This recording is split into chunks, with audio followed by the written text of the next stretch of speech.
The ground continues to shake off the east coast of Mindanao following that massive 7.7 magnitude earthquake Saturday evening that prompted a tsunami warning, not only here in the Philippines, but across the Western Pacific. Thankfully, no large wave was reported from this, but well over 150 aftershocks have taken place, and it's really not as telling to call these aftershocks because they are bona fide earthquakes in their own right as the ground continues to settle here. The original one was a 7.7 magnitude. We have numerous earthquakes over 6.0 as well, so that is enough to still cause potential damage, and we have been seeing that here as the ground just continues to settle and shake for our friends out here. So really, hearts go out to everybody feeling this across southeastern areas of Visayas, out there in Siargao, Surigao, all the way down towards Davao. You really just want to watch out and make sure you're not in one of these structures that might be weakened a bit from this continued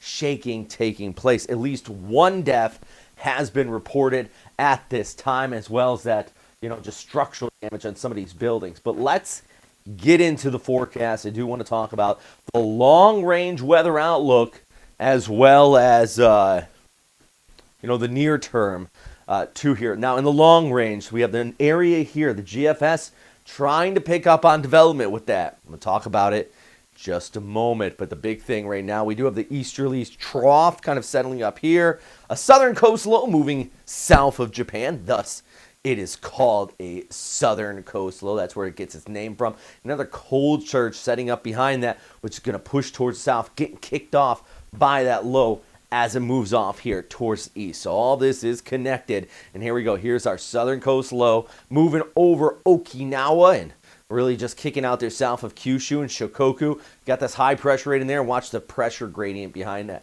Tightens up as our winds spill towards the south, clashing once again with our monsoonal trough. It's going to set up that shear line right there.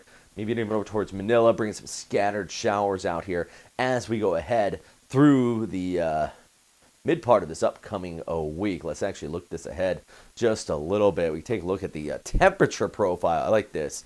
Sunday over towards Monday, of course, into Tuesday. There's your southern coast low here by Monday night into Tuesday. Here's that next cold wave, and see how that just kind of pushes towards the south, and that's that interaction with our easterlies. And look at the clash rate in there, especially here by Thursday over towards Friday. You get a solid shear line that's going to sit up, bring those scattered showers here as well. Even south of that, though, the easterlies continue to dominate, and this is going to keep at least that shear out of the deep, deep tropics, which is once again going to go back to that potential for our next tropical cyclone development towards the south of Guam. Get to that once again in a second, but I do want to bring this back to the southern coast low. Let's just time this out specifically here for you in Okinawa. Scattered showers throughout the day on Monday, then pushing out south of Kyushu over towards Shikoku. Might even get some showers by Tuesday night into Wednesday for parts of Tokyo. I don't think it's cold enough for snowfall in Tokyo, but maybe some of the higher elevations. These are the type of storms that do bring some snow to that metro area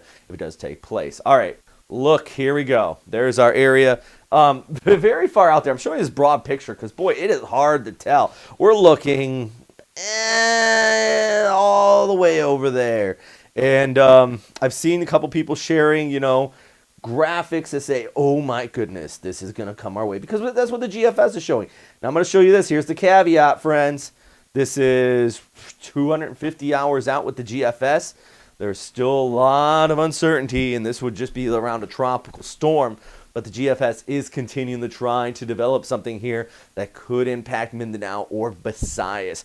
The ECMWF, on the other hand, does not show anything. None of the other guidance shows anything. We don't have a organized circulation to start here, but whenever I see this from run to run, it always brings me back to the fact that, you know what, we're going to watch this very, very closely. And let's actually just kind of look at what the GFS is showing with the model. See how it tries to develop something there, and then kind of south of Guam, and then keeps it south of that shear line and that dry air towards the north and runs it on shore. But if we go back here, let's just compare it with the ECMWF.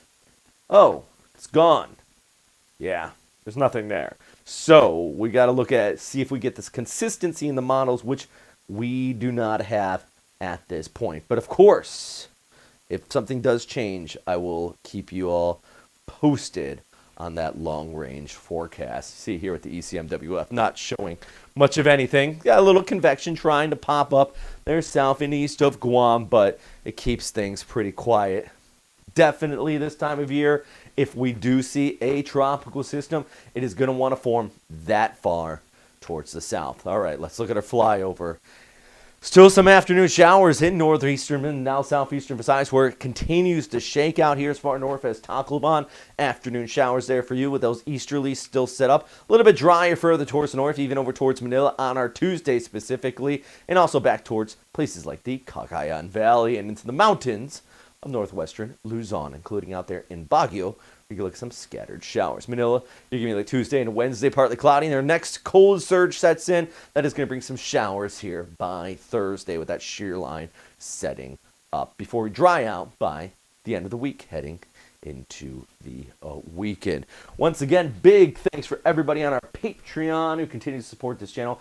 If you're new to the channel, please check it out, or at least hit that like and subscribe button. I can't thank everybody enough who continues to help us out here and makes these channels better. I have a separate update specifically for Visayas and down towards places like Cebu and even over towards northeastern Mindanao and Siargao, because we have a lot of supporters like the Siargao Wake Park there, our typhoons that are from that area who have been asking for that. So I'm just making a specific separate update for you guys. As always, thanks for watching. And number one thing, of course, stay safe out there, not only with the weather, but also weather update is brought to you by you. Big thanks for everybody on Patreon who continues to support this channel. If you want to help out, the link is down below. Now let's get into today's update.